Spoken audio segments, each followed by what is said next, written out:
বাংলাদেশি নৌসেনা আমাদের জলসীমার ভিতরে ঢুকে দুটো ট্রলারকে অ্যাটাক করে, তার মধ্যে থেকে 3 জনের মৃত্যু হয়, 2 জন জলে ডুবে আর একজন বাংলাদেশি নৌসেনার বল্লমের খোঁচায় তারও দেহ মেলেনি।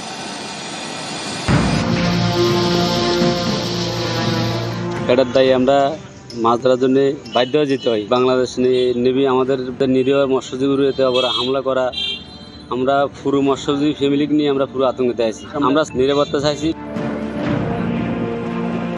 মাছ ধরলে ভাত জোটে, খিদে মেটে, রোজগারের আশায় 13 ডিসেম্বর সাগরে রওনা দেয় দুটি ট্রলার, এফবি পারমিতা 11 এবং এফবি মা মঙ্গলচণ্ডী।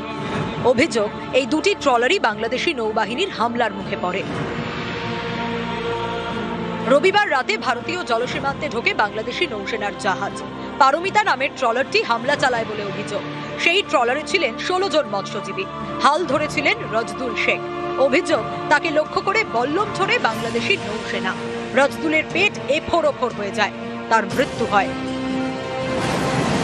এরপরে বাংলাদেশি নৌসেনার জাহাজ মৎস্যজীবীদের ট্রলারে ধাক্কা মেরে সেটাকে ডুবিয়ে দেয় বলে অভিযোগ।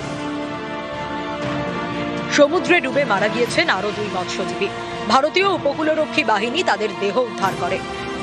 মঙ্গলবার মাঝরাতে দেহ ফেরানো হয় কাকদ্বীপে। প্রাণ গিয়েছে কাকদ্বীপের মৎস্যজীবী সঞ্জীব দাস এবং বর্ধমানের রঞ্জন দাসের। বল্লমের আঘাতে নিহত রজদুল শেখের দেহ পাওয়া যায়নি। এফবি পারমিতায় থাকা 11 জন মৎস্যজীবীকে মঙ্গলবার ফেরানো হয়। ডুবে যাওয়া ট্রলারটিকে আমাদের টেনে আনা হয়েছে। আমরা 2টো ডেড বডি ওর ভিতর থেকে খুঁজে পেয়েছি এবং আমরা ইউনিয়নের পক্ষ থেকে দেখবো যে ট্রলারটাকে কিভাবে মারা হয়েছিল এবং কোথা থেকে মারা হয়েছিল। মৎস্যজীবীদের অভিযোগ, এফবি পারমিতার আগে এফবি মঙ্গলচণ্ডী ট্রলারে হামলা চালায় বাংলাদেশি নৌবাহিনী। সেটাও ডুবিয়ে দেওয়ার চেষ্টা করা হয়। ট্রলারের মুখ ঘুরিয়ে কোনো ক্রমে রক্ষা। মঙ্গলচণ্ডী ট্রলারে থাকা 16 জন মৎস্যজীবীকে বুধবার ফেরানো হয় কাকদ্বীপে।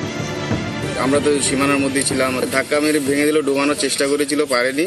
তারপরে আমাদের একটা ওদেরকে ডুবিয়ে দিল। লোয়ারি মারছে, বলে মেশিন বন্ধ কর, গুলি মারবো, হুমকি দেয়। হ্যাঁ, হুমকি দিচ্ছে, মানে ফিশিং করতে আমাদেরকে দেবে না। এটার দায়ী আমরা মাছ ধরার জন্য বাধ্য হয়ে যেতে হয়। বাংলাদেশ নেভি আমাদের ভারত সীমান্তে এসে আমাদের নিরীহ মৎস্যজীবীর উপরে হামলা করা, আমরা পুরো মৎস্যজীবী ফ্যামিলিকে নিয়ে আমরা পুরো আতঙ্কিত আছি। আমরা নিরাপত্তা চাইছি। বাংলাদেশ নেভি বারবার কেন আমাদের সীমান্তে এসে হামলা করে। দক্ষিণ 24 পরগনা থেকে বিশ্বজিৎ হালদার, নিউজ 18 বাংলা।